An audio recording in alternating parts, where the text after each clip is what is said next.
കലയ്ക്ക് വിലങ്ങളില്ല. അതാണ് കലയുടെ ആത്യന്തികമായിട്ടുള്ള ഏറ്റവും അടിസ്ഥാന സ്വഭാവം തന്നെ. വിലക്കുകളില്ലാത്ത സ്വാതന്ത്ര്യത്തിൻ്റെ അപാരമായിട്ടുള്ള ഒരു അപാരതയാണ്. സിനിമയ്ക്ക് അങ്ങനെ സാമൂഹ്യ പ്രതിബദ്ധത വേണമെന്ന് ഞാൻ വിശ്വസിക്കുന്നേ ഇല്ല. സിനിമയ്ക്ക് ആവശ്യമില്ല. സിനിമ വേറെ ഒന്നാണ്. സിനിമയ്ക്ക് സർവ്വ സ്വതന്ത്രമായിട്ടുള്ള സാധനമാണ്. ഏത് ജാനകിക്കുട്ടിയും തട്ടിക്കൊണ്ടുപോകാം. സിനിമയിൽ എന്തോ ആവാം. സിനിമയ്ക്കല്ല ഒരു കലാ മേഖലയ്ക്കും വിളങ്ങി വയ്ക്കാൻ ഒരു അധികാരിക്കും ഇവിടെ അവകാശമുണ്ട്. ഞാൻ ഒടിയൻ്റെ ശരിക്കും കൺസീവ് ചെയ്തത് ഭൂമിയിലെ അവസാനത്തെ ഒടിയൻ്റെ കഥ. അതിലൊരു ഡ്രാമയുണ്ട്. അതിൽ വേറൊരു രസമുണ്ട്. തിയേറ്റർ കഴിഞ്ഞിട്ട് എത്ര നേരം ആ സിനിമ കൂടെ വരുന്നു. തിയേറ്ററിൻ്റെ ഗേറ്റ് വരെ, വീട് വരെ, പിറ്റേ ദിവസം വരെ, ഒരാഴ്ച മുഴുവൻ ഒരു സിനിമ നിങ്ങളുടെ കൂടെ നിൽക്കുന്നുണ്ടോ? ഏറ്റവും കൂടുതൽ മലയാളികൾ രാവിലെ വായിക്കുന്ന ഒരു പത്രമാണ് മലയാള മനോരമ. അതിൻ്റെ എഡിറ്റോറിയൽ തയ്യാറാക്കുന്ന വ്യക്തിയാണ് സാർ. ഒരു എഡിറ്റോറിയൽ വായിച്ച് മറക്കേണ്ട കാര്യമല്ല. ഓരോ വാക്കിനും പ്രാധാന്യമുണ്ട്. എൻ്റെ അമ്മയ്ക്കൊക്കെ വീട്ടിൽ രാവിലെ ചായ കുടിക്കുമ്പോൾ കൂടെ മലയാള മനോരമ പത്രം കിട്ടിയില്ലെങ്കിൽ ആ ചായ ഇറങ്ങില്ല. പത്രവും വായനക്കാരും രണ്ടുപേരല്ല. അതൊരു കടലാസല്ല. തൂവാനത്തുമ്പി മലയാളത്തിലെ ഏറ്റവും മികച്ച സിനിമയല്ല, എനിക്ക് നന്നായിട്ട് അറിയാം. പക്ഷെ എന്നെ സംബന്ധിച്ചോളം എനിക്ക് ഏറ്റവും ഇഷ്ടപ്പെട്ട സിനിമ തൂവാനത്തുമ്പിയാണ്. ആ പ്രണയത്തെ വെറും പ്രണയമല്ലാതായി മാറുന്നത് പത്മരാജനെ പോലെ ഒരാൾ ഇത് കണ്ടതുകൊണ്ട് കലാകാരന്മാർ ഭയപ്പെടേണ്ട കാര്യമുണ്ട്. ആശങ്കപ്പെടാം. അടുത്ത കാലത്തുണ്ടായ പല നാഷണൽ അവാർഡ് സിനിമകളും അതിന് നമ്മൾ കേൾക്കുമ്പോൾ തന്നെ നമുക്ക് ഭയങ്കര ഇത് തോന്നും. ഇങ്ങനത്തെ ഒരു സിനിമയ്ക്കാണോ ലോകത്തെ ഏറ്റവും നല്ല പ്രേക്ഷകൻ ഉണ്ടെന്ന് കരുതുന്ന ഇന്ത്യയിൽ പുഷ്പ പോലത്തെ ഒരു സിനിമയ്ക്ക് നാഷണൽ അവാർഡ് കിട്ടും? എനിക്ക് സങ്കല്പിക്കാൻ പറ്റില്ലായിരുന്നു.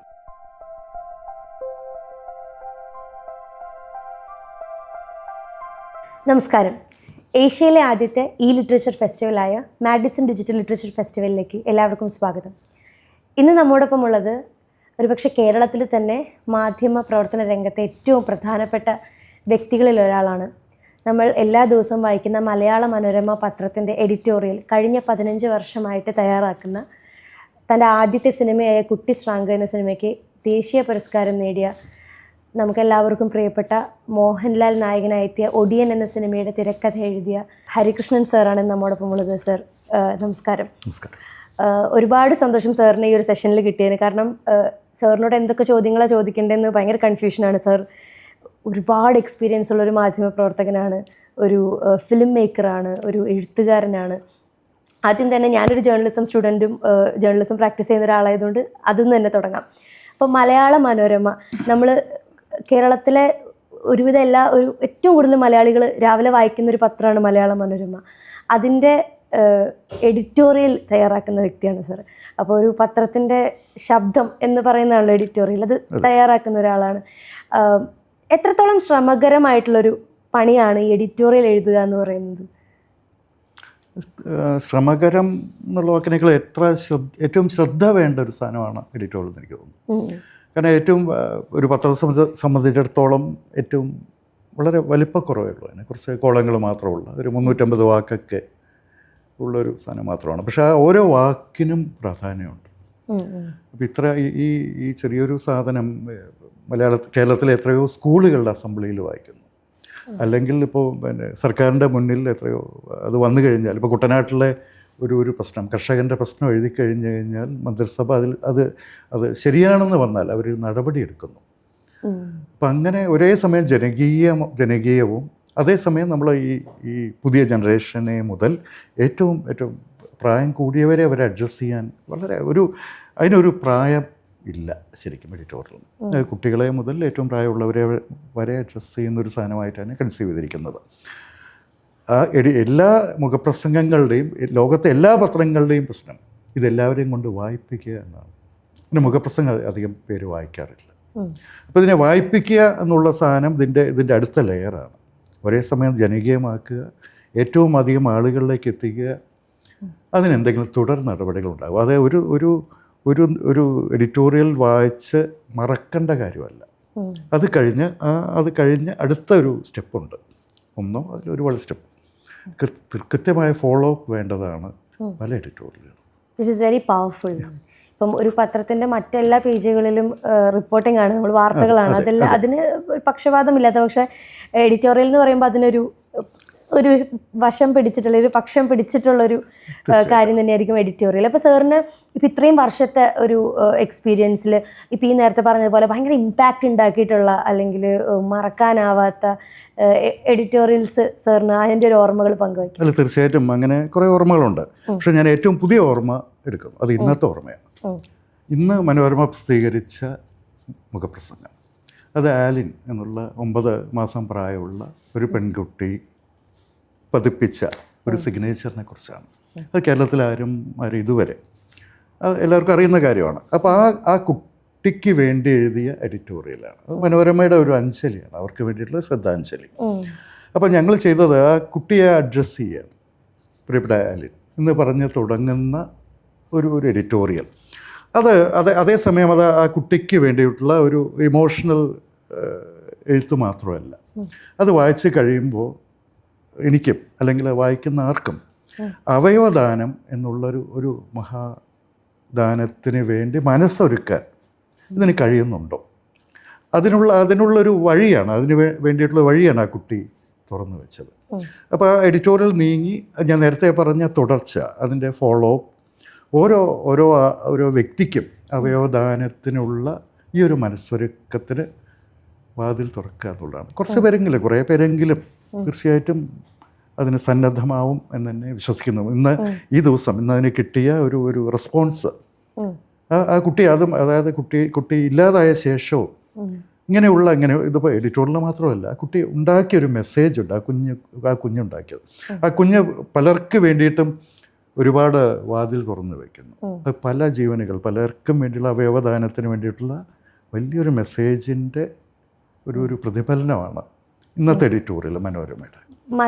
മലയാള മനോരമയെക്കുറിച്ച് പറയുന്ന സമയത്ത് ഇപ്പം നേരത്തെ പറഞ്ഞല്ലോ, ജേർണലിസം സ്റ്റുഡൻ്റ് ആയതുകൊണ്ട് തന്നെ മലയാള മനോരമ എന്ന് പറയുമ്പോൾ ഒരുപാട് വർഷങ്ങളായിട്ട് അത്രമാത്രം ലെഗസി ഉള്ളൊരു പത്രമാണ്.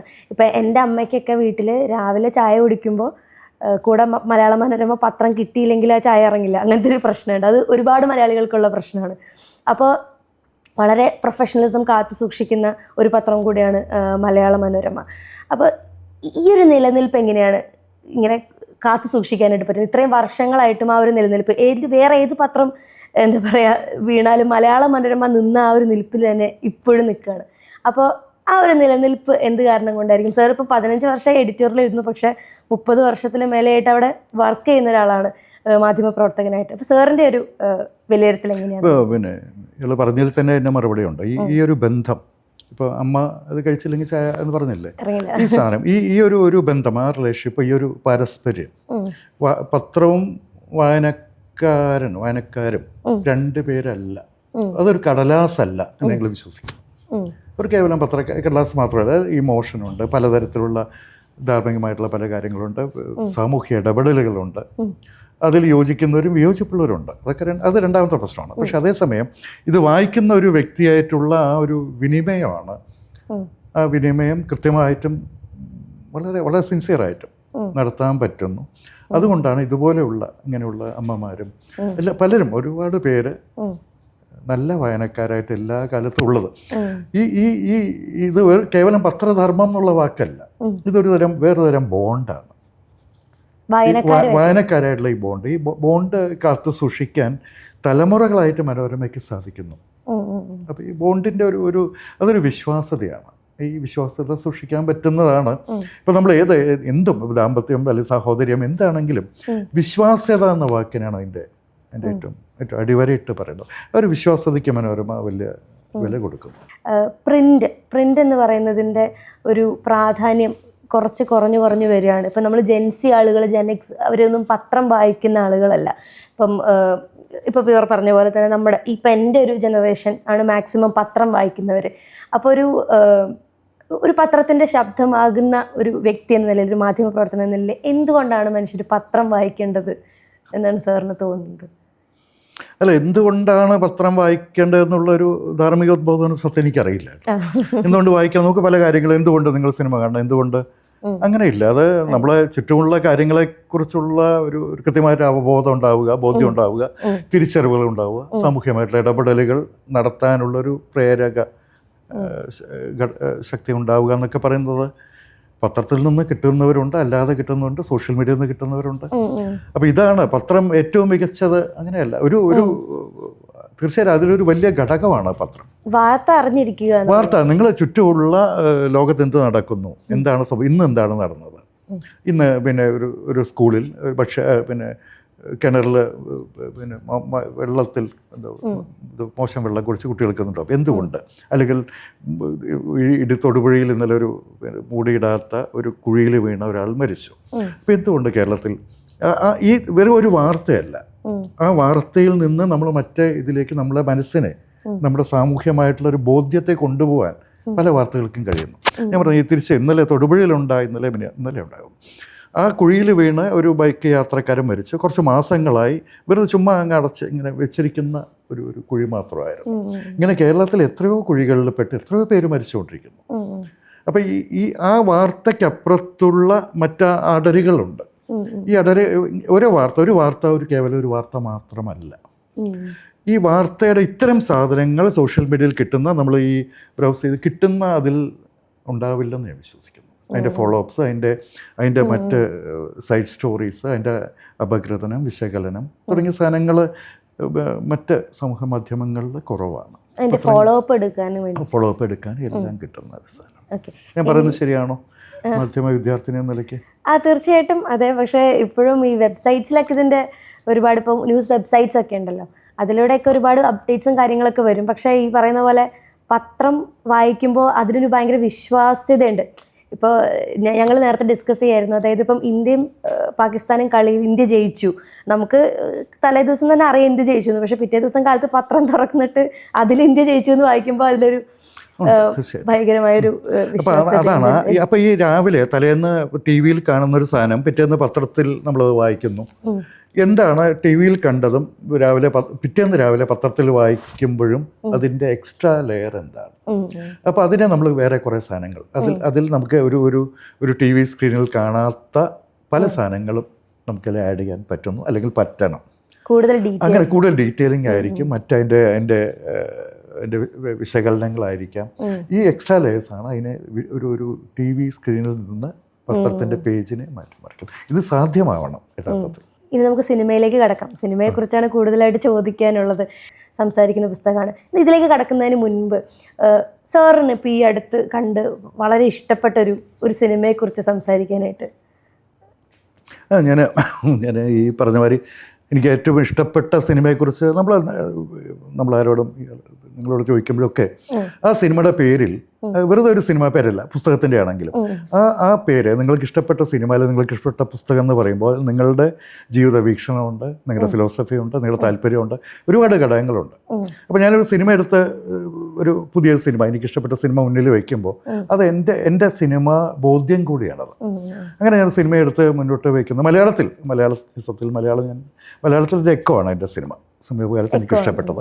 അതിനെനിക്ക് പല കാരണങ്ങളുണ്ട്. പക്ഷേ ഞാൻ ഏറ്റവും അധികം അടുത്ത കാലത്ത് തന്നെ അല്ലെങ്കിൽ ഈ അടുത്ത മാസങ്ങളിൽ എന്നെ മൊത്തം മൂവ് ചെയ്യിപ്പിച്ച ഒരു സിനിമ, എന്നെ മൊത്തത്തിൽ മാറ്റിമറിച്ച ഒരു സിനിമ ഇംഗ്ലീഷിൽ വന്ന സിന്നേഴ്സ് എന്നുള്ള സിനിമയാണ്. സിന്നേഴ്സിൻ്റെ ഒരു കാഴ്ച, ഇതാണ് പുതിയ സിനിമ എന്ന് എനിക്ക് പറഞ്ഞത്.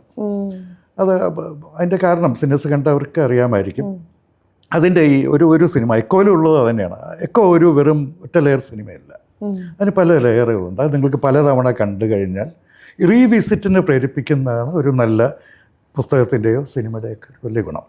നിങ്ങൾ എക്കോ എത്ര തവണ കണ്ടാലും അതിൽ ആ സാധനമുണ്ട്, ഡീറ്റെയിൽസ് ഉണ്ട്, പല ലേയേഴ്സ് ഉണ്ട്. അതേസമയം അതിലുണ്ട്, അതിൽ കുറേ ലേയേഴ്സ് ഉണ്ട്. പക്ഷേ സിന്നേഴ്സിനെ സംബന്ധിച്ചിടത്തോളം അതിൻ്റെ ആദ്യത്തെ അത് ഹൊറർ എന്നുള്ള വിഭാഗത്തിൽ പെടുന്നു. അതേസമയം അത് ഹൊറർ സിനിമ മാത്രമല്ല, അത് ഒരു ബ്ലാക്ക് പൊളിറ്റിക്സ് പറയുന്ന സിനിമയാണ്, അത് മ്യൂസിക്കലാണ്, അത് ഇമോഷൻ്റെ പല ചേരുവകളുണ്ട്, വ്യക്തികൾ തമ്മിലുള്ള, സഹോദരന്മാർ തമ്മിലുള്ള, പ്രണയികൾ തമ്മിലുള്ള, ഇങ്ങനെയുള്ള, അല്ലെങ്കിൽ പിന്നെ ഇപ്പോൾ ഭൂമിയിൽ ഉള്ളവരും ഇല്ലാത്തവരും തമ്മിലുള്ള പലതരം വിനിമയങ്ങളുടെ ഇത്തരത്തിൽ ആ സിനിമ മുഴുവൻ, ആ സിന്നേഴ്സ് എന്താണ് ആ പേരിൽ പോലും ഉണ്ട്, സിന്നേഴ്സ്. അതുകൊണ്ടാണ് ആ സിനിമ, ഞാൻ അടുത്ത ഓസ്കർ ഇപ്പോൾ വരാൻ പോകുന്നു, എപ്പോഴും എനിക്ക് നിങ്ങളത് വരികയെന്ന് അറിയില്ല, എങ്കിൽ പോലും അടുത്ത ഓസ്കറിന് ഏറ്റവും നോമിനേഷൻ കിട്ടിയെന്ന് മാത്രമല്ല, കിട്ടുകയാണ്. ഏറ്റവും ഓസ്കർ പോലും അതിന് കിട്ടണതാണ്. ഇനിയുള്ള സിനിമ അത് ഒറ്റ ലെയറിൽ സംസാരിക്കുന്ന സിനിമകളായിരിക്കില്ല. അത് തീർച്ചയായിട്ടും ഒരു തവണ ഒന്നിലേറെ തവണ അല്ലെങ്കിൽ പല തവണ കാണണം. ആ സിനിമയിൽ തന്നെ നമ്മളിങ്ങനെ പല മണ്ണിൽ നിന്ന് അടരുകൾ ഉള്ളിലേക്ക് നമ്മൾ ആഴ്ന്നിറങ്ങി സിനിമ കാണുമ്പോഴുള്ള വ്യക്തിയല്ല സിനിമ തീരുമ്പോഴുള്ള ആൾ. അതാണ് ഒരു പുസ്തകത്തിനൊക്കെ അങ്ങനെ അവസാനം ഉണ്ടല്ലോ. അപ്പോൾ നിങ്ങൾ ഖസാക്കിൻ്റെ ഇതിഹാസം എന്നുള്ള മലയാളത്തിലെ പുസ്തകം വായിക്കുന്നു. ഖസാക്ക് വായിച്ചു തുടങ്ങുന്ന അല്ലെങ്കിൽ ആദ്യത്തെ വായന കഴിഞ്ഞുള്ള വ്യക്തിയല്ല അവസാനം ആ പുസ്തകം മടക്കി വെക്കുന്നയാൾ. അങ്ങനെ ആയിരിക്കണം ആ വ്യക്തിയുടെ ബോധത്തിനും മനസ്സിനും ഒക്കെ അങ്ങനെ ഒരു അതിന് സന്നദ്ധമാണെങ്കിൽ സിന്നേഴ്സിന് അങ്ങനെ നിങ്ങളെ മാറ്റിമറിക്കാൻ തിയേറ്ററിലേക്ക് കടന്ന ആളല്ല തിയേറ്ററിൽ നിന്ന് പുറത്തിറങ്ങുന്നത്. അതെ, ഒരുപാട് കൾച്ചർ സംസാരിക്കുന്ന ഒരു സിനിമയാണ് സിന്നേഴ്സ്. അതിൽ സാർ അതിൻ്റെ മ്യൂസിക്കിനെ കുറിച്ച് സംസാരിച്ചപ്പോൾ എനിക്ക് ശരിക്കും ഭയങ്കര ഒരു കണക്ട് ഒരു ഫീൽ ചെയ്തു. അതെ, വളരെ സിനിമാറ്റിക് ആയിരുന്നു. ഇപ്പം നമ്മളിപ്പം ഈ ഒരു പുസ്തകത്തിൽ എനിക്ക് സാർ എഴുതിയ 1-2 സിനിമകളെക്കുറിച്ച്, ഇപ്പം മതിലുകളെക്കുറിച്ച് സംസാരിക്കുമ്പോൾ സാർ അതിന് കൊടുത്തേക്കുന്ന ഹെഡിങ് അവർ തമ്മിൽ പ്രണയിച്ചപ്പോൾ ആ മതിലില്ലാതായി എന്ന് സാർ അതിൽ എഴുതിയിട്ടുണ്ട്. അപ്പോൾ മലയാള സിനിമയിൽ അല്ലെങ്കിൽ എല്ലാ സിനിമകളിലും പ്രണയത്തെ ആവിഷ്കരിക്കുന്നതിന് ഒരുപാട് വഴികളുണ്ട്. പക്ഷെ അതെല്ലാം വന്ന് എത്തുന്നത് ഫിസിക്കൽ ഒരു ബോഡി ലാംഗ്വേജിൽ. ഇപ്പോൾ 2 കമിതാക്കൾ തമ്മിലുള്ള അവരുടെ സ്പർശനം, അല്ലെങ്കിൽ അവർ ചുംബിക്കുന്നത്, അവരുടെ നോട്ടം, ഒരു പെൺകുട്ടിയുടെ മുടി, അവരുടെ എന്താ പറയുക, ഒരു ആകാരവടിവ് എന്നൊക്കെ പറയുന്നത്, അങ്ങനെ ഒരുപാട് രീതികളുണ്ട് ഒരു പ്രണയത്തെ വർണ്ണിക്കാൻ. പക്ഷെ മതിലുകളിലേക്ക് വരുന്ന സമയത്ത് അതിന് മുഴുവനും മാറ്റി നിർത്തിക്കൊണ്ട് ഒരു KPS ലളിത എന്ന് പറയുന്ന ഒരു ആർട്ടിസ്റ്റിൻ്റെ ശബ്ദത്തിൽ കൂടെ മാത്രം ആ ഒരു മതിലുകളില്ലാതാക്കുന്ന പ്രണയം നമുക്കവിടെ കാണാനായിട്ട് സാധിക്കുന്നത്. ആ ഒരു മാജിക്, ഒരു ആസ്വാദകൻ എന്ന നിലയിൽ എന്താണ് ആ ഒരു മാജിക്, ശബ്ദത്തിലൂടെ മാത്രം കാണികൾക്ക് കൊടുത്ത ആ ഒരു മാജിക്? അല്ല, എനിക്കത് സിനിമയുടെ അല്ല, അത് വൈക്കം മുഹമ്മദ് ബഷീർ കൺസീവ് ചെയ്തൊരു സാധനമാണ്. അതെ, തിരക്കഥയുടെയും കൂടെ. അതെ, തിരക്കഥയും കഥയും നോവലൊക്കെ ആയിട്ട് അങ്ങനെ എന്താ പറയുക, അതൊരു അസാധ്യം മജീഷ്യനായ ഒരാൾക്ക് അങ്ങനെ കൺസീവ് പറ്റും. അല്ലാത്തവർക്ക് പറ്റില്ല. അയാളുടെ കയ്യിൽ അങ്ങനെ ഒരു ഇന്ദ്രജാലം ഉണ്ടായിരിക്കണം. ബഷീറിൻ്റെ കയ്യിൽ ഉണ്ടായിരുന്നു. എന്നെ സംബന്ധിച്ച മലയാളത്തിലെ ഏറ്റവും നല്ല റൈറ്റർ, ഏറ്റവും നല്ല ഡയറക്ടർ പത്മരാജനാണ്. ഒരു സംശയമില്ല. പത്മരാജനെ മറികടക്കാൻ പറ്റിയ ഒരാൾ ഇനിയും ഉണ്ടായിട്ടില്ല. അത് ഈ നേരത്തെ പറഞ്ഞ സിന്നേഴ്സിൻ്റെ കാര്യം പറഞ്ഞ പോലെ ആ ലേയേഴ്സ് അദ്ദേഹത്തിൻ്റെ കയ്യിലുണ്ടായിരുന്നു. പ്രണയമാണെങ്കിൽ ഇപ്പോൾ തൂവാനത്തുമ്പിയിലെ പ്രണയം അതുകൊണ്ടാണ് ഇപ്പോഴും അത് ഒരു ഒഴുക്കുള്ള പുഴയല്ല. അത് പല അടരുകളുള്ള പല വിധാനങ്ങളുള്ള ഒരു പുഴയാണ്. അതുകൊണ്ടാണ് ഈ ക്ലാര മറ്റേ പറഞ്ഞുള്ള എന്തുണ്ടെങ്കിലും ആ പ്രണയത്തെ വെറും പ്രണയമല്ലാതായി മാറുന്നത് പത്മരാജനെ പോലൊരാൾ അത് കണ്ടതുകൊണ്ടാണ്. എനിക്ക് മതിലുകളേക്കാൾ എൻ്റെ ഒരു പേഴ്സണൽ താല്പര്യം പത്മരാജൻ കണ്ട ഇതാണ്. വ്യക്തിയെ കാണിച്ചുള്ള പ്രണയം തന്നെയാണ്. വ്യക്തി കാണിച്ചുള്ള പ്രണയമാണ് സാറിന് ഇഷ്ടം. ഓക്കെ, പത്മരാജന്റെ ഏതൊക്കെ സിനിമകളാണ് സാറിന്? എനിക്ക് ഏറ്റവും ആദ്യത്തെ ഇഷ്ടം എൻ്റെ തൂവാനത്തുമ്പി അല്ല, പത്മനാഭൻ്റെ മുന്തിരിത്തോപ്പുകളാണെങ്കിലും ഗന്ധർവനാണെങ്കിലും എല്ലാറ്റിലും. പക്ഷെ എൻ്റെ ഇഷ്ടം തൂവാനത്തുമ്പിയാണ്. തൂവാനത്തുമ്പി മലയാളത്തിലെ ഏറ്റവും മികച്ച സിനിമയല്ല, എനിക്ക് നന്നായിട്ട് അറിയാം. പക്ഷെ എന്നെ സംബന്ധിച്ചിടത്തോളം എനിക്ക് ഏറ്റവും ഇഷ്ടപ്പെട്ട സിനിമ തൂവാനത്തുമ്പിയാണ്. തൂവാനത്തുമ്പികൾ എന്നോട് ഇഷ്ടം കൂടുന്നു. ഇപ്പം എന്നെ സംബന്ധിച്ചോളം എനിക്ക് ഏറ്റവും ഇഷ്ടപ്പെട്ട ലോക സിനിമ മെലീന എന്നുള്ള സിനിമയാണ്. അത് ഒരു അദ്ദേഹത്തിൻ്റെ പോലും സിനിമ പാരഡൈസ് എടുത്ത വ്യക്തിയുടെ 2ാം സിനിമ മാത്രമാണ് അത്. പക്ഷെ എന്നെ സംബന്ധിച്ചാൽ എൻ്റെ 1ാം സിനിമയാണ്. അപ്പോൾ അത് നമ്മുടെ ഇഷ്ടങ്ങളാണ് ഈ കാഴ്ചയും വായനയും എല്ലാം നിർണ്ണയിക്കുന്നത്. എനിക്ക് എൻ്റെതായുള്ള സ്വകാര്യ ഇഷ്ടങ്ങളുണ്ട്, നിങ്ങൾക്കുണ്ടാവും, ഓരോരുത്തർക്കുണ്ടാവും ഇഷ്ടം വെച്ച്. ഓക്കെ, ഇപ്പം ഈ ഒരു പുസ്തകത്തിന് വേണ്ടിയിട്ട് ഈ ഒരു 50 സിനിമകൾ, അതിലെ അനുരാഗയാത്ര, ഈ 50 സിനിമകൾ തിരഞ്ഞെടുത്തത് എങ്ങനെയായിരുന്നു? ഒരുപാട് സിനിമകളുണ്ടല്ലോ സാർ, ഇതിലേക്ക് 50 സിനിമകൾ ക്യൂറേറ്റ് ചെയ്തത്? അങ്ങനെ കൃത്യമായിട്ട് ഇങ്ങനെ ഇതല്ലാത്ത ഇതിൽ നല്ല സിനിമകൾ ഉണ്ടായിരിക്കാം. എനിക്ക് എഴുതാനുള്ള എളുപ്പത്തിന് വേണ്ടി അല്ല, അത് ഞാൻ ചോദിക്കുന്നത് എഴുത്തിൻ്റെ എഴുതാനുള്ള ഒരു സിനിമ വളരെ നന്നായിരിക്കാം, പക്ഷെ എഴുതി ഫലിപ്പിക്കാൻ കുറവായിരിക്കും. ഇതൊരു ആസ്വാദനമല്ല, ഒരു സിനിമയെക്കുറിച്ചുള്ള കുറച്ചുകൂടി കാവ്യാത്മകമായ അതിൻ്റെ ആ സിനിമ അനുഭവമാണ്.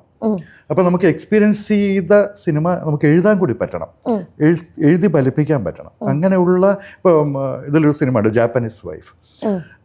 അങ്ങനെ ഒരു സിനിമ, ആ സിനിമ അത് ചൂസ് ചെയ്തത് ബർണാസെൻ അതിനേക്കാൾ നല്ല സിനിമ ചെയ്തിട്ടുണ്ട്.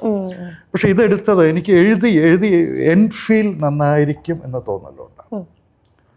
അപ്പം സിനിമയാണെങ്കിലും എഴുത്താണെങ്കിലും പുസ്തകമാണെങ്കിലും എഡിറ്റോറിയലാണെങ്കിലും അവസാനിപ്പിക്കുന്നതിലാണ്. അവസാനിച്ച് കഴിഞ്ഞ് നിങ്ങളുടെ മനസ്സിൽ എന്ത് ഫീലാണ് ഉണ്ടാക്കാൻ പറ്റും. ആ സിനിമ അവിടെ നിൽക്കുന്നു, പുസ്തകം വായിച്ച് എങ്ങനെ നിൽക്കുന്നു. അപ്പോൾ തിയേറ്റർ കഴിഞ്ഞ് നിങ്ങൾ തിയേറ്റർ കഴിഞ്ഞിട്ട് എത്ര നേരം ആ സിനിമ കൂടെ വരുന്നു, സിനിമയുടെ വാതിൽ വരെ, അല്ലെങ്കിൽ അപ്പുറത്തെ തിയേറ്ററിൻ്റെ ഗേറ്റ് വരെ, വീട് വരെ, പിറ്റേ ദിവസം വരെ, ഒരു ആഴ്ച, ഒരാഴ്ച മുഴുവൻ ഒരു സിനിമ നിങ്ങളുടെ കൂടെ നിൽക്കുന്നുണ്ടോ? ഹരികൃഷ്ണൻ സാറിൻ്റെ കൂടെ എങ്ങനെ എക്കാലം നിൽക്കുന്ന കുറേ സിനിമകളുണ്ട്. കുറച്ച് സിനിമകളെ കുറിച്ച് പറയാമോ? എനിക്ക് പെട്ടെന്ന് പറയാൻ, ഇപ്പോൾ ടെറന്റിനോയുടെ ഫിലിംസ് ഇഷ്ടമാണ്. കിൽബിലിൻ്റെ ഏറ്റവും ഇഷ്ടപ്പെട്ട സിനിമയൊന്നാണ് ആ സിനിമ. കിൽബിൽ തുടർച്ചയായിട്ട് പലതവണ ആവർത്തിച്ച് കാണുന്ന സിനിമയാണ്. കാരണം ആക്ഷൻ പോയട്രി എന്ന ഇത്രയും മനോഹരമായ സാധനം ഞാൻ കണ്ടിട്ടില്ല. എങ്ങനെയാണ് ഒരേ സമയം ആക്ഷൻ കവിതയായി തീരുന്നത്, അങ്ങനെ അതുകൊണ്ടാണ് എനിക്ക് കിൽബിൽ ഇഷ്ടം. അദ്ദേഹത്തിൻ്റെ ഇതുവരെ ഇറങ്ങിയ 8-9 സിനിമകൾ, 10 സിനിമ മാത്രമേ ചെയ്യൂ എന്ന് പറഞ്ഞ ഡയറക്ടറുടെ സിനിമയാണ്. 3ാമത്തെ 4ാമത്തെ സിനിമയാണ്. അദ്ദേഹത്തിന് 9 സിനിമകൾ കഴിഞ്ഞിരിക്കുന്നു. ഞാനിപ്പം സാറിൻ്റെ അടുത്ത് ഇത് എങ്ങനെയാണ് ഈ കഥകൾ ക്യൂറേറ്റ് ചെയ്തതെന്ന് ചോദിച്ചതിൻ്റെ കാരണം, ഇതിൽ രാവണപ്രഭുവിലത്തെ കാർത്തികേയനും ജാനകിയും തമ്മിലുള്ള പ്രണയത്തെക്കുറിച്ചിട്ട് എഴുതുന്നുണ്ട്. പക്ഷെ അത് ഏറ്റവും കൂടുതൽ മാധ്യമപ്രവർത്തകർക്കിടയിലാണെങ്കിലും അല്ലെങ്കിൽ ഇപ്പോൾ ന്യൂ വേവ് ഏറ്റവും കൂടുതൽ വിമർശനം കിട്ടിയിട്ടുള്ളൊരു പ്രണയമാണ് ജാനകിയുടെയും കാർത്തികേയൻ്റെയും. ജാനകിനെ തട്ടിക്കൊണ്ടുപോയ ആളാണ് കാർത്തികേയൻ. അപ്പോൾ അതുകൊണ്ടാണ് ഞാൻ ചോദിച്ചത് എങ്ങനെയാണിത് സാർ? ഞാൻ സത്യത്തിൽ എനിക്ക് വളരെ എളുപ്പമാണ്. ഞാനത് ഒരു മാധ്യമപ്രവർത്തകൻ്റെ പേന കൊണ്ടല്ല ഞാനത് എഴുതുന്നത്. ഒരു സിനിമ ആസ്വാദകൻ്റെ അല്ലെങ്കിൽ സ്ക്രിപ്റ്റ് റൈറ്ററുടെ കൈ കൊണ്ടാണ് ടൈപ്പ് ചെയ്യുന്നത്. അപ്പോൾ അങ്ങനത്തെ ഒരു ഇതുമില്ല. സിനിമയ്ക്ക് അങ്ങനെ സാമൂഹ്യ പ്രതിബദ്ധത വേണമെന്ന് ഞാൻ വിശ്വസിക്കുന്നേ ഇല്ല. സിനിമയ്ക്ക് ആവശ്യമില്ല. സിനിമ വേറെ ഒന്നാണ്. സിനിമയ്ക്ക് സർവ്വ സ്വതന്ത്രമായിട്ടുള്ള സാധനമാണ്. ഏത് ജാനകിക്കുട്ടിയും തട്ടിക്കൊണ്ടുപോകാം. സിനിമയിൽ എന്തോ ആവാം. ഞാൻ പറയുന്നത് ശരിയാണോ? തീർച്ചയായിട്ടും സാറിൻ്റെ കാഴ്ചപ്പാടാണല്ലോ. തീർച്ചയായിട്ടും അത് ശരിയാണ്. അല്ല, അങ്ങനെ ഒരു സ്വതന്ത്ര റിപ്പബ്ലിക്കാണ് ഓരോ സിനിമയും. ഓരോ കൃതിയാണെങ്കിലും എന്താണെങ്കിലും അതിനങ്ങനെ പ്രത്യേകിച്ച് വിലക്കുകളില്ല. ഒരു കൃത്യമായിട്ട് അത് വളരെ സത്യസന്ധമാണെങ്കിൽ, ആത്മാർത്ഥമാണെങ്കിൽ അതിന് പ്രത്യേകിച്ച് വിലക്കുകൾ, ഒരു തരത്തിലുള്ള വിലക്കും പാടില്ല എന്ന് വിശ്വസിക്കുന്നതാണ്. അപ്പോൾ ഈ വിലക്കുകളെ കുറിച്ച് പറയുമ്പോൾ നമുക്ക് എന്തായാലും ഈ മാധ്യമപ്രവർത്തകൻ കൂടി ആയതുകൊണ്ട് ഈ ദേശീയ അവാർഡുകൾ, പിന്നെ അതുപോലെ ഇപ്പോൾ സെൻസർ ബോർഡുമായിട്ട് ബന്ധപ്പെട്ട് വരുന്ന പ്രശ്നങ്ങളെക്കുറിച്ചൊന്നും നമുക്ക് മെൻഷൻ ചെയ്യാതെ പോകാതിരിക്കാൻ പറ്റില്ല. സാറിന് എന്താണ് തോന്നുന്നത്? സിനിമ ഫീൽഡിൽ നിന്നൊരു റെവല്യൂഷൻ ഇതിനെതിരെ ഉണ്ടാവണം, അല്ലെങ്കിൽ കേന്ദ്ര സർക്കാരിൻ്റെ സിനിമയ്ക്ക് വിലങ്ങിടുന്ന അല്ലെങ്കിൽ സിനിമയ്ക്ക് കത്തിവെക്കുന്ന നയങ്ങളോട് റെവല്യൂഷൻ വേണമെന്ന്? പൂർണ്ണമായ വിയോജിപ്പാണ്. അങ്ങനെ സിനിമയ്ക്ക് വിലങ്ങി വയ്ക്കാൻ, സിനിമയ്ക്കല്ല ഒരു കലാ മേഖലയ്ക്കും അതിനും വിലങ്ങി വയ്ക്കാൻ ഒരു അധികാരിക്കും ഇവിടെ അവകാശമില്ല. ലോകത്താർക്കും ഇവിടെയല്ല. അത് വളരെ ഏകാധിപത്യ പ്രവണതയാണ്. കലയ്ക്ക് വിലങ്ങളില്ല. അതാണ് കലയുടെ ആത്യന്തികമായിട്ടുള്ള ഏറ്റവും അടിസ്ഥാന സ്വഭാവം തന്നെ. വിലക്കുകളില്ലാത്ത സ്വാതന്ത്ര്യത്തിൻ്റെ അപാരമായിട്ടുള്ള അപാരതയാണ്. ഇങ്ങനെ വേണം അങ്ങനെ വേണം എന്ന് പറഞ്ഞു കഴിഞ്ഞാൽ നിവൃത്തിയില്ല. പക്ഷേ ഒരു സ്ക്രിപ്റ്റ് റൈറ്റർ എന്ന നിലയിൽ ഇത്തരം കേന്ദ്ര സർക്കാരിൻ്റെ ഭാഗത്തു നിന്നുണ്ടാകുന്ന ഇത്തരം നീക്കങ്ങൾ സാറിനെ ഭയപ്പെടുത്താറുണ്ടോ? ഭയപ്പെടുത്തുന്നല്ല, ആശങ്കപ്പെടുത്തുന്നു. തീർച്ചയായിട്ടും ആശങ്കയാണ്. ഭയപ്പെടുത്തേണ്ട ആവശ്യമില്ല. കലാകാരന്മാർ ഭയപ്പെടേണ്ട കാര്യമൊന്നും ആശങ്കപ്പെടാം. കാരണം ആശങ്കപ്പെടുന്നത് എങ്ങനെയാണ് വരുംകാലത്തെ നമ്മുടെ ഒരു സിനിമ അല്ലെങ്കിൽ സിനിമ എങ്ങനെയായിരിക്കും, അത് എത്തരത്തിൽപ്പെട്ട ആളുകളായിരിക്കും വരുംകാലത്തൊരു അവാർഡ് ജൂറിയിൽ, ഇങ്ങനത്തെ എന്തൊക്കെ താല്പര്യങ്ങളായിരിക്കാം, എങ്ങനെയുള്ള താല്പര്യങ്ങളുള്ള സിനിമകൾ. അടുത്ത കാലത്തുണ്ടായ പല നാഷണൽ അവാർഡ് സിനിമകളും അതിന് നമ്മൾ കേൾക്കുമ്പോൾ തന്നെ നമുക്ക് ഭയങ്കര ഇത് തോന്നും. ഇങ്ങനത്തെ ഒരു സിനിമയ്ക്കാണോ? ഞാൻ ഒരിക്കലും കരുതിയില്ല. ലോകത്തെ ഏറ്റവും നല്ല പ്രേക്ഷകൻ ഉണ്ടെന്ന് കരുതുന്ന ഇന്ത്യയിൽ പുഷ്പ പോലത്തെ ഒരു സിനിമയ്ക്ക് നാഷണൽ അവാർഡ് കിട്ടും. എനിക്ക് സങ്കല്പിക്കാൻ പറ്റില്ലായിരുന്നു. അല്ലെങ്കിൽ അതുപോലത്തെ ഒരു ആക്ടർ എന്തുകൊണ്ട് അങ്ങനെ സംഭവിക്കുന്നു? അല്ലെങ്കിൽ വേറെ പല എക്സാമ്പിൾ എടുക്കപ്പെട്ടെന്ന് പുഷ്പയുടെ പേരേ പറഞ്ഞു. പുഷ്പ എന്നല്ലേ ആ സിനിമ. അപ്പോൾ ഈ സാധനം അല്ല, അല്ലു അർജുൻ. അപ്പോൾ അതുപോലത്തെ ഒരു ആക്ടർക്ക് എന്തുകൊണ്ട് ഇന്ത്യയിലെ ഏറ്റവും നല്ല ആക്ടറായി അദ്ദേഹം മാറിയത് എങ്ങനെ? എത്രയോ ഇതുള്ളൂ. അപ്പോൾ അത് ആശങ്കയുടെ ഒരു തലമാണ്. നമുക്ക് എങ്ങനെയാണ് വരുംകാലത്ത് ഇതിലും മോശമായിട്ടുള്ള അവസ്ഥയിലേക്ക് നമ്മൾ എത്തുമോ എന്ന ആശങ്കയുണ്ട്. ഓക്കെ, ഇനി സിനിമയിലേക്ക് സാറിൻ്റെ സിനിമകളിലേക്ക് വരുന്ന സമയത്ത് കുട്ടി ശ്രാങ്ക് എന്ന് പറയുന്ന സിനിമ, അതിൽ ചവിട്ട് നാടകത്തിന് ഒരുപാട് അതൊരു പ്രമേയമാണ്, സിനിമയുടെ ഒരു പ്രധാന പ്രമേയമാണ് ചവിട്ട് നാടകം. അപ്പോൾ അത് പഠിക്കണമല്ലോ, അത് എഴുതുന്ന സമയത്ത് അതിനെക്കുറിച്ചൊരു പഠനം ഉണ്ടാവണമല്ലോ. അതിൻ്റെ ഒരു രീതി എങ്ങനെയായിരുന്നു? ആ ഒരു സ്ക്രിപ്റ്റ് എഴുതുന്ന സമയത്ത് സാർ വേറൊരു കലേനെ കൂടെ പഠിക്കുന്നൊരു? അല്ല, ശരിക്കും യഥാർത്ഥത്തിൽ കുട്ടിശ്രാങ്ക് 3 പോർഷനുള്ള 3 ഖണ്ഡങ്ങളുള്ള ഒരു സിനിമയാണ്. 3 ഖണ്ഡങ്ങൾ, 3 സീസൺ, 3 പെൺകുട്ടികൾ, 3 പ്രണയങ്ങൾ, അങ്ങനെയുള്ള അതിൻ്റെ ഒരു നോൺ ലീനിയർ അപ്രോച്ചായിരുന്നു ആ സിനിമയ്ക്കുണ്ടായിരുന്നു. 2 പോർഷൻ ഞാൻ ചെയ്തു. അതിൽ ഒരു പോർഷൻ PF മാത്യൂസ് ചെയ്തു. PF മാത്യൂസ് ചെയ്ത പോർഷനിലാണ് ചവിട്ട് നാടകം. അദ്ദേഹം അതിൽ വളരെ മാസ്റ്ററാണ്. മാത്യൂസ് അറിയുന്നതാണ്. അതുകൊണ്ടാണ് അദ്ദേഹം ഷായ് സാർ. എൻ്റെ 2 പോർഷൻ എനിക്ക് പിന്നെ ഞാൻ അല്ലാത്ത 2 പോർഷനായിരുന്നു. അപ്പോൾ എൻ്റെ ഒരു ബുദ്ധിസ്റ്റ് പ്രമേയം വേറെ, രണ്ട് സാർ. അപ്പോൾ അതിൽ 3 പോർഷനിൽ 2 ഖണ്ഡങ്ങൾ ഞാൻ ചെയ്തു. ഒടിയൻ എന്ന് പറയുന്ന സിനിമ ഒരു ഫോക്ലോർ ബേസ്ഡ് ആണ്, ഒരു മിത്തിനെ കുറിച്ചിട്ടുള്ളൊരു സിനിമയാണ്. അപ്പം ഇപ്പോൾ അത് കോവിഡിന് മുൻപാണ് ആ ഒരു സിനിമ ഇറങ്ങുന്നതും, പിന്നെ അത് ആ തരത്തിൽ അതിൻ്റെ പ്രേക്ഷകർ അത് കാണുന്നു, അത് വിലയിരുത്തുന്നു. അപ്പം ഇപ്പോൾ കുറച്ച് കാലങ്ങൾ, ഇപ്പോൾ കഴിഞ്ഞ വർഷത്തെ ഏറ്റവും മികച്ച, ഏറ്റവും കൂടുതൽ കളക്ഷൻ നേടിയ 2 സിനിമകളാണ്, ഒന്ന് ലോകയും ഒന്ന് കാന്താരയും. ഈ 2 സിനിമകളും ഈ പറയുന്ന പോലെ മിത്തിനെ ബേസ് ചെയ്തിട്ടാണ്. ഇപ്പം പ്രാദേശിക മിത്തുകൾ അതിനെ ഈ സിനിമകളിലൂടെ ഗ്ലോബലൈസ് ചെയ്യപ്പെടുകയാണ് ചെയ്യുന്നത്. ആ ഒരു ട്രെൻഡിനെ സാർ എങ്ങനെയാണ് നോക്കിക്കാണുന്നത്? മിത്തിനെ ഗ്ലോബലൈസ് ചെയ്തുകൊണ്ട് അല്ല ഈ വാണിജ്യ വിജയം എന്ന് എനിക്ക് തോന്നുന്നു. അത് ലോകയിൽ കഥ പറയുന്ന രീതിയായിരുന്നു. ലോക അഡ്രസ്സ് ചെയ്ത് ജെൻസി ആയിരുന്നു കൃത്യമായിട്ട്. ആ ഒരു അല്ലെങ്കിൽ കഥ പറച്ചിലിൻ്റെ രീതിയാണ്. ഇപ്പോഴത്തെ കാലത്ത് കഥയല്ല നിങ്ങളുടെ ഒരു സിനിമയുടെ വാണിജ്യ വിജയം നിശ്ചയിക്കുന്നത്. സിനിമ 100 കോടി കിട്ടണമെങ്കിൽ അതിൻ്റെ കഥ നന്നായിരുന്നു എന്ന് പറഞ്ഞുകൊണ്ട് സിനിമ കിട്ടില്ല. നിങ്ങൾ എങ്ങനെ കഥ പറയുന്നു, കഥ പറച്ചിലിന്. അതുകൊണ്ടാണ് ഇപ്പോൾ സിന്നേഴ്സിനെ വീഡിയോ എക്സാമ്പിളിലേക്ക് വന്നാൽ അങ്ങനെ ഒരു കഥയിൽ, അല്ലെങ്കിൽ ഇപ്പോൾ വെപ്പൻസ് എന്നൊരു സിനിമ കഴിഞ്ഞ ഹോളിവുഡിൽ ഏറ്റവും കളക്ട് ചെയ്തൊരു സിനിമ, ഒറ്റ ഹൊറർ സിനിമയാണ്.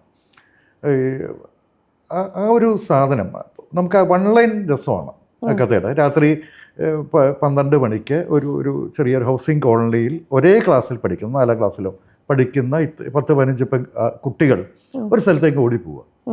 ആ രാത്രി അവരെല്ലാവരും കൂടെ ഓടിപ്പോവും. അവരൊരു ഉറക്ക ട്രാൻസിലങ്ങ് ഓടിപ്പോയി. കണ്ടിട്ടുണ്ടോ സിനിമ വെപ്പൻസ് എന്നുള്ള സിനിമ?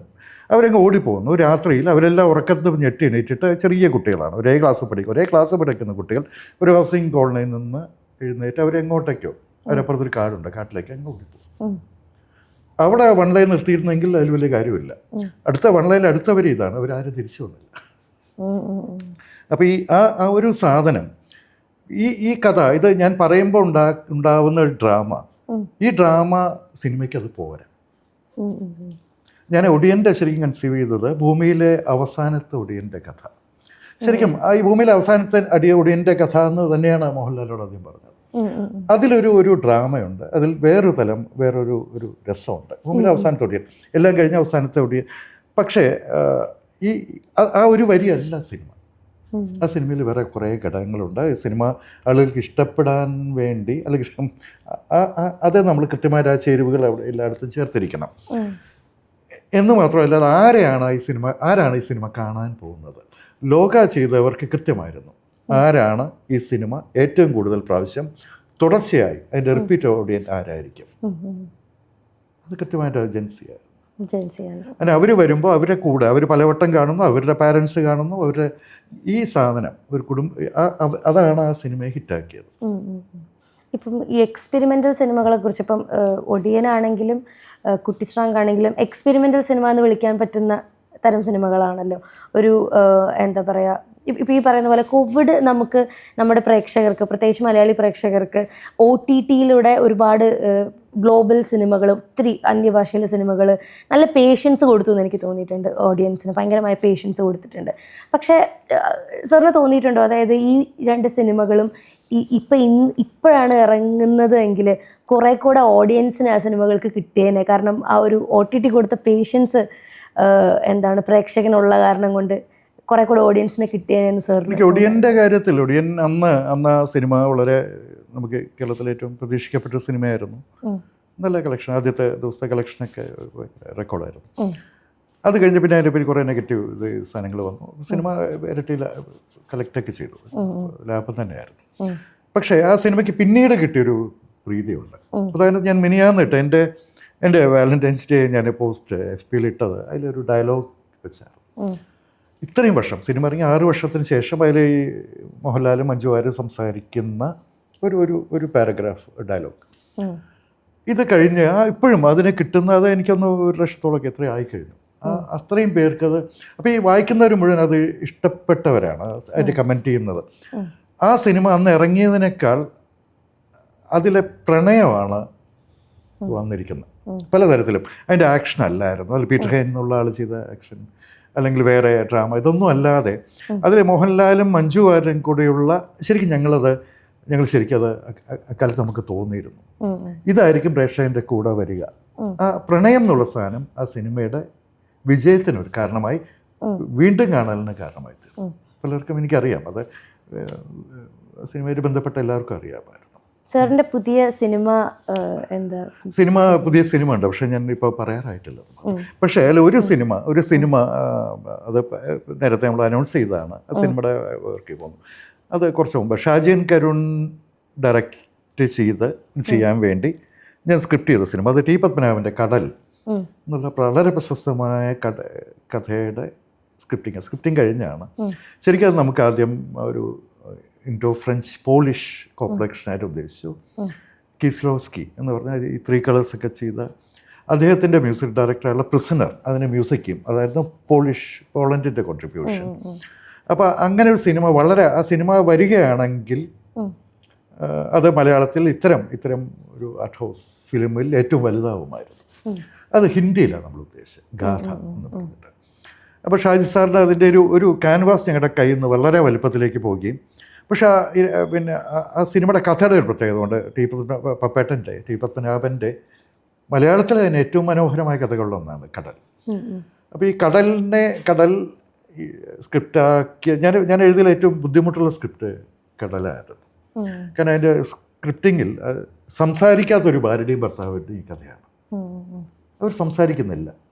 സംസാരിക്കാത്ത 2 പേർ അവരിടയിൽ ഒരു കടലിൻ്റെ ദൂരമൊക്കെ ഉണ്ടെന്ന് വേണമെങ്കിൽ പറയാം. സംസാരിക്കാത്ത 2 പേരെ മാത്രം വെച്ചൊരു സിനിമ മുന്നോട്ട് കൊണ്ടുപോവുക എങ്ങനെയാണ്? അത് എഴുത്തിൻ്റെ ഏറ്റവും വലിയ വെല്ലുവിളിയായി മാറും. പക്ഷെ അതേസമയം അത് എവിടെയൊക്കെ നന്നായി വന്നു എന്നൊരു ബോധ്യം നമുക്കുണ്ട്. എങ്കിലും ഇപ്പം ഷാജി സാറ് ഇപ്പം ഇല്ലെങ്കിലും ആ സിനിമ മുന്നോട്ട് കൊണ്ടുപോകാൻ വേണ്ടി ഇപ്പോൾ പെട്ടെന്നെല്ലാം അതിന് വേണ്ടി ആ സിനിമ എങ്ങനെയെങ്കിലും ഒന്ന് യാഥാർത്ഥ്യമാകാൻ വേണ്ടി നിൽക്കുന്നത്. എന്നെ സംബന്ധിച്ചാൽ ഞാൻ സ്ക്രിപ്റ്റിംഗ് കഴിഞ്ഞാണ് അതിൻ്റെ. അതൊരു നല്ല സിനിമ. മറ്റേ സിനിമയുടെ പ്രൊജക്ട്സ് ഇപ്പം വെളിപ്പെടുത്താൻ ആവുന്നേ ഉള്ളൂ. ഇപ്പോൾ ഈ പറഞ്ഞ 2 സിനിമകളും 2 ലെജൻസിൻ്റെ കൂടെയാണ് സാർ ചെയ്യുന്നത്. ഒന്ന് മോഹൻലാലിൻ്റെ കൂടെയും ഒന്ന് മമ്മൂട്ടിയുടെ കൂടെയും. ഈ 2 പേരുടെ കൂടെയും വർക്ക് ചെയ്യുന്നൊരു എക്സ്പീരിയൻസ് എങ്ങനെയാണ്? 2 സിനിമ, 2ഉം മലയാളത്തിലെ ലീഡിങ് ആയിട്ടുള്ള ഞാൻ വേറെ ജയറാമിൻ്റെ കൂടെ ചെയ്തിട്ടുണ്ട്, സോപ്പാനെന്ന്. പക്ഷേ ഈ 2 പേരുടെ കൂടെ അധികം സിനിമ ചെയ്യാത്ത സാഹചര്യത്തിൽ തന്നെ ഇവർ 2 പേർക്ക് വേണ്ടി സ്ക്രിപ്റ്റ് ചെയ്തെന്നുള്ളത് റൈറ്റർ എന്ന നിലയ്ക്ക് എൻ്റെ സാഫല്യങ്ങളാണ്. 2 തരത്തിൽപ്പെട്ട ആളുകൾ, അതൊരു 2 തരത്തിൽ അവരെങ്ങനെയാണ് അവർക്ക് വേണ്ടി ഒരു മലയാളത്തിലെ തിരക്കഥാകൃത്തുക്കൾക്ക് അപൂർവമായി ലഭിച്ച ഒരു ഭാഗ്യം തന്നെയാണ്. 2 പേർക്ക് ഇവർക്ക് 2 പേർക്ക് വേണ്ടി എഴുതാൻ പറ്റുക എന്ന് മാത്രമല്ല 2 സിനിമയും ശ്രദ്ധിക്കപ്പെടുക എന്നുള്ളൊരു സാധനം കൂടിയുണ്ട്. അപ്പോൾ അതിൻ്റെ 2 തരം അഭിനയത്തിൻ്റെ 2 മാതൃകകളെ എടുത്ത് പരിചയപ്പെടാൻ പറ്റി. അവർക്ക് വേണ്ടി ക്യാരക്ടേഴ്സിനെ ഉണ്ടാക്കാൻ പറ്റിയ അതെല്ലാം വളരെ രസമുള്ള ഒരു പ്രോസസ്സായിരുന്നു. അവർ തമ്മിലൊരു താരതമ്യമല്ല ഞാൻ ഇവിടെ പറയുന്നത്. 2 പേരും 2 തരത്തിൽപ്പെട്ട സാധ്യ പ്രതിഭകളാണ്. ഇപ്പം സിനിമകൾക്ക് വേണ്ടിയിട്ട് സിനിമ ഏത് രീതിയിൽ കഥ പറഞ്ഞാലും കുഴപ്പമില്ലെന്ന് സാർ നേരത്തെ പറഞ്ഞല്ലോ. ഇപ്പം ജാനകിനെ വേണമെങ്കിൽ എത്ര വേണമെങ്കിലും സിനിമയ്ക്ക് തട്ടിക്കൊണ്ട് പോവാം. അപ്പോൾ ഈ പ്രൊപ്പഗാൻഡ സിനിമകൾ എന്ന് പറയുന്ന ഒരു സെക്ഷൻ ഇപ്പോൾ ഉണ്ടല്ലോ. ഒരുപാട് പൊളിറ്റിക്കൽ പ്രൊപ്പഗാൻഡകൾ സിനിമകൾ വഴി വരുന്നു. അപ്പോൾ ആ തരത്തിൽ പ്രൊപ്പഗാൻഡയാണ് എന്ന് വിളിക്കപ്പെടുന്ന, അതേസമയം വളരെ ടെക്നിക്കലി ബ്രില്യൻ്റ് ആയൊരു സിനിമയായിരുന്നു ദുരന്തർ എന്ന് പറയുന്ന സിനിമ. സാർ കണ്ടു. അപ്പം ഇപ്പം ദുരന്തർ പോലൊരു സിനിമ വളരെ ബ്രില്യൻ്റ് ആയിട്ട് എടുത്തിട്ടുള്ളൊരു സിനിമ, നമ്മൾ ഇപ്പോൾ എല്ലാ ഫിലിം മേക്കേഴ്സും ഭയങ്കരമായിട്ട് പുകഴ്ത്തുന്നൊരു സിനിമ. പക്ഷെ അതിനൊരു പ്രൊപ്പഗാൻഡ സ്വഭാവമുണ്ടെന്ന് ഒരുപാട് പേര് വിമർശിക്കുന്നു. അത്തരം സിനിമകൾ സാർ എങ്ങനെയാണ്? അത് പ്രൊപ്പഗാൻഡ സ്വഭാവമുള്ള സിനിമ തന്നെയാണ്. പക്ഷെ അവർ വളരെ വിദഗ്ധമായിട്ട് പ്രൊപ്പഗാൻഡയുടെ ആ എലമെൻറ്റ്സ് വളരെ വളരെ സൂചനയായിട്ട് അല്ലെങ്കിൽ അതിൻ്റെ ഒരു അന്തർധാരയായിട്ട് കൊണ്ടുവച്ചു. അതിൻ്റെ വൈദഗ്ധ്യം എന്തിനു വേണ്ടി പ്രൊപ്പഗാൻഡ നടത്തുന്നവരാണെങ്കിലും അത് മുന്നിൽ കൊണ്ടുവരാതെ അടിയിൽ വെച്ചു എന്നുള്ളതാണ് അതിൻ്റെ ഒരു മെച്ചം. ഏറ്റവും നല്ല സാങ്കേതികത അല്ലെങ്കിൽ മറ്റേത് കൃത്യമായ ആക്ടിങ് പാട്ടുകൾ എല്ലാം ഉള്ള പെർഫെക്റ്റ് നല്ല സിനിമ തന്നെയാണ്. പക്ഷെ നല്ല സിനിമയുടെ ആധാരശില ഇതാണെന്ന് ഞാൻ വിശ്വസിക്കുന്നു. ഇത് കുറച്ചുകൂടെ ഡേഞ്ചറസ് ആണെന്ന് സാറിന് തോന്നുന്നു? തീർച്ചയായിട്ടും. ഇപ്പം കേരള സ്റ്റോറി പോലുള്ള ഒരു സിനിമ കേരള സ്റ്റോറി ആയിട്ട് തന്നെ കമ്പയർ ചെയ്യാൻ പറ്റില്ല. ഇല്ല, കമ്പയർ ചെയ്യാൻ പറ്റില്ല. അത് കുറെ കൂടെ നമുക്ക് ഇതെന്താണ് ഈ സിനിമ എന്ന് ചിലർ ചോദിക്കാം, പക്ഷെ ദുരന്തറിനെ പറ്റി അങ്ങനെ ചോദിക്കാൻ സാധിക്കും. കേരള സ്റ്റോറി ഒരു തരത്തിൽ വളരെ അമച്ചറിഷായ സിനിമയാണ്. അപ്പൊ അത് വെറുതെ പ്രൊപ്പഗൻഡയ്ക്ക്. പക്ഷെ ദുരന്തർ അങ്ങനെയല്ല. ദുരന്തർ പിന്നെ ഇന്ത്യയിൽ തന്നെ വന്ന ഏറ്റവും നല്ല കച്ചവട സിനിമകളിൽ ഒന്നാണ്. ചില ഷോർട്സും അതിന് കൊതിപ്പിക്കുന്ന വിഷ്വൽസൊക്കെ ഉള്ളൊരു സിനിമയല്ല. പക്ഷെ അതിൻ്റെ ഈ പറഞ്ഞ അതിൻ്റെ അന്തർലീനമായി കിടക്കുന്ന വേറൊരു അതുണ്ട്. അതിന് ചിലർക്ക് താല്പര്യം ഉണ്ടായിരിക്കാം, മറ്റു ചിലർക്ക് എനിക്കത് താല്പര്യമില്ല. എന്തായാലും ഒരുപാട് നന്ദി നമുക്ക് വേണ്ടി ഇത്രയും സമയം തന്നതിന്. അപ്പം MDLF-ൽ നമുക്കിപ്പം സാറിൻ്റെ കൂടെ ഒരുപാട് കാര്യങ്ങൾ നമുക്ക് ഡിസ്കസ് ചെയ്യാനായിട്ട് പറ്റി. മാധ്യമപ്രവർത്തനത്തെ പറ്റിയാണെങ്കിലും സിനിമയിൽ ഒരുപാട് ഐഡിയാസ് ആണെങ്കിലും. അപ്പോൾ എല്ലാവിധ നന്മകളും. Thank you so much. Thank you sir.